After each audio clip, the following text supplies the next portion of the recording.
Ličkanje koruze je pred nekaj desetletji predstavljalo enega najpomembnejših jesenskih kmečkih opravil, pri katerem se je ponavadi zbrala skoraj vsa vas. Pavle Vidic, predsednik turističnega društva Straža, ta običaj na svoji domačiji obuja že 17 let.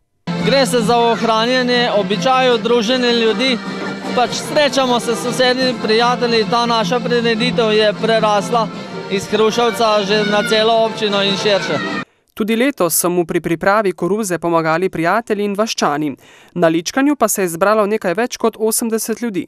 Ja, oberejo ličkanje od koruze stran. Par gajb jih naberemo, da imamo za okras kozavca, drugo pa zmečemo na prikolica in potem se šrotamo za živali. Ličkanje koruze je sicer že od nekdaj tudi družaben dogodek, zabave pa ni manjkalo niti tokrat. Ja, to je sigurno družaben dogodek. Tako smo letos, moram pohvaliti vse, ki so kuhali gole, smo ga kuhali, spravili skupaj. Dogajanje je potekalo že celo včeraj, ko so koruzo pripravljali. Je pa ličkanje koruze včasih sicer potekalo nekoliko drugače, pravi Jože Omrzel. Ko sem bil jaz majhen, se je ličkalo v drugačni obliki. Vzdušje je bilo tudi, kakšne vice smo se pripodvali, harmonike ni bilo, na koncu pa take malce pa tudi ne. Ja, zbrali smo se tam nekje ob 8 zvečer, bile so v glavnem starejše ženske, otroci so hodili prej spat, da so šli lahko v šolo, ličkalo se je tam do 11 zvečer.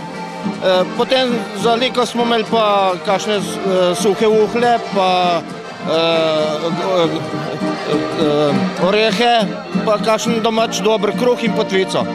Ličkanje pa je popestrila tudi razstava Boruta Peterlina, ki je predstavil družinske fotografije.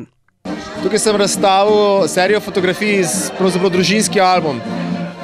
V zadnjem času, v letu, ki je pač minilo, me je popolnoma navdihnila stara fotografija, tako analogna, se pravi na star film, kot tudi Mokri kolodi na steklo, se pravi, to je fotografski postopek iz leta 1851. In te stare mehovke, stare kamere dajo popolnoma drugačne fotografije, kot sodobne digitalne. Z obojim, tako z ličkanjem kot z razstavo, so posegli v zgodovino. Postopek Mokri kolodi na steklo je bil izumljen 1851. leta in je bil pravzaprav tretji fotografski postopek sploh izumljen, ki je popolnoma revolucionariziral fotografijo, najbolj in skratka tudi populariziral.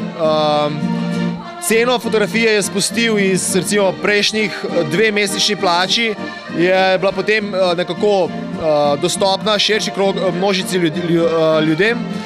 Tako da kaj pa dejansko odlika in hkrati slabost tega postopka je, da nič se ne da kupiti vnaprej. Se pravi, vse moraš sam kupiti, jaz hodim po kemikalije, v lekarno, v barve, lake, recimo kupujem tudi recimo v čajnici eterično olje, zato da pač naredim sam svoj lak in tako naprej. Skratka, pač vse moraš sam narediti, to je taka zelo rokodelska, mislim, tehnika. Obujanje kulturne dediščine je izredno pomembno, pravi Peterlin. Tradicija je tradicija, tradicija je tisto, kar pač je nas pravzaprav naredila. Če se tega zavedamo ali ne, če se zavedamo, lahko pa tukaj več iz tradicije počrpamo, tako fotografsko kot kulturno in hkrati tudi sociološko. Po besedah Pavla Vidica si lahko prikaz starega običaja obetamo tudi prihodnje leto. V prihodnjih dneh pa si bo moč ponovno ogledati tudi razstavo Boruta Peterlina, fotografije namreč seli v Staro Gorico.